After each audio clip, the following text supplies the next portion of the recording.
आतापासूनच जल्लोष करायला सुरुवात केलेली आहे। भाजपचे कार्यकर्ते आहेत ज्यांच्याकडनं हा जल्लोष या ठिकाणी केला जातोय। बीडमधली समीकरणं यावेळेला काहीशी बदललेली आहेत आणि अजित पवारांना या ठिकाणी मोठा धक्का बसलाय, तर भाजपनं मात्र या ठिकाणी पुन्हा एकदा आपलं वर्चस्व या ठिकाणी मिळवलेलं आहे। 288 पैकी महायुतीने आतापर्यंत 192चा आकडा पार केलाय। मात्र महाविकास आघाडीला अजूनपर्यंत 50चा आकडा देखील पार करता आलेला नाही। मात्र अद्याप सगळे निकाल हाती येणं बाकी आहे। अमरावतीच्या धामणगावातनं भाजपच्या अर्चना अडसड या आघाडीवरती आहेत। आमदार प्रताप अडसड यांच्या बहीण आहेत अर्चना अडसड आघाडीवरती। अमरावतीच्या धामणगावमधून भाजपच्या अर्चना अडसड या आघाडीवर आहेत। सुरुवातीपासूनच त्यांनी आघाडी घेतलेली आहे। तर बीड नगरपालिकेच्या 6 नगरसेवकांचे निकाल जाहीर झालेले आहेत। यामध्ये भाजपचे 2 नगरसेवक पदाचे उमेदवार विजयी झालेले आहेत आणि त्यांच्याकडूनच हा जल्लोष केला जातोय। बीडमध्ये मतमोजणी ज्या ठिकाणी सुरू आहे आणि 6 नगरसेवक जे विजयी झाले त्यांच्या कार्यकर्त्यांकडून हा जल्लोष बीड नगरपालिकेमध्ये एकूण ज्या जागा आहेत त्यापैकी 6 जागांचे निकाल जाहीर। भाजपचे 2 नगरसेवक या ठिकाणी विजयी झालेत। अजित पवारांचे 2 आणि शरद पवारांचे 2 उमेदवार विजयी। शिरोळ नगरपालिकेत शिवशाहू यादव पॅनलच्या उमेदवार या ठिकाणी आघाडीवर आहेत।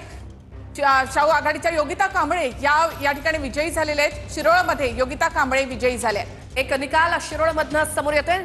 शिरोळ नगरपालिकेमध्ये शिवशाहू आघाडी आणि शिवशाहू यादव पॅनलच्या योगिता कांबळे विजयी झाल्याची मोठी बातमी। आणि आकडेवारी आपण या ठिकाणी पाहूया तर भाजप 110 जागांवर, आता शिवसेना 46 जागांवर, तर अजित पवार यांची राष्ट्रवादी इथे 36 जागांवर। महायुतीनं 100चा आकडा पार केलेला दिसतोय। काँग्रेस 32 या ठिकाणी, शिवसेना ठाकरे गट 8 आणि शरद पवारांची राष्ट्रवादी देखील 8 जागांवर इथे आहे। तर महायुती 192 जागांवर। चंद्रपूर भद्रावतीमधून काँग्रेस खासदार धानोरकर यांचे दीर पिछाडीवर आहेत। प्रतिभा धानोरकर यांचे दीर या ठिकाणी पिछाडीवर। भाजपचे अनिल धानोरकर हे पिछाडीवर असल्याची बातमी।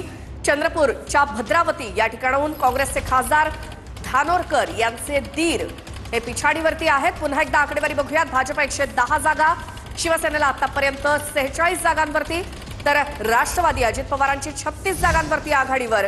कार्यकर्त्यांचा जल्लोष या ठिकाणी सुरू झालाय। विजयी उमेदवारांचा गुलाल या ठिकाणी उधळला जातोय। सासवडमध्ये ही दृश्य आपण इथे पाहतोय।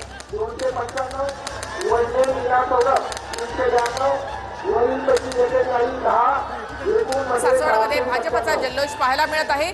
सासवडमध्ये भाजपचा गुलाल या ठिकाणी उधळला जातोय। भाजपचा उमेदवार या ठिकाणी विजयी झालेला आहे।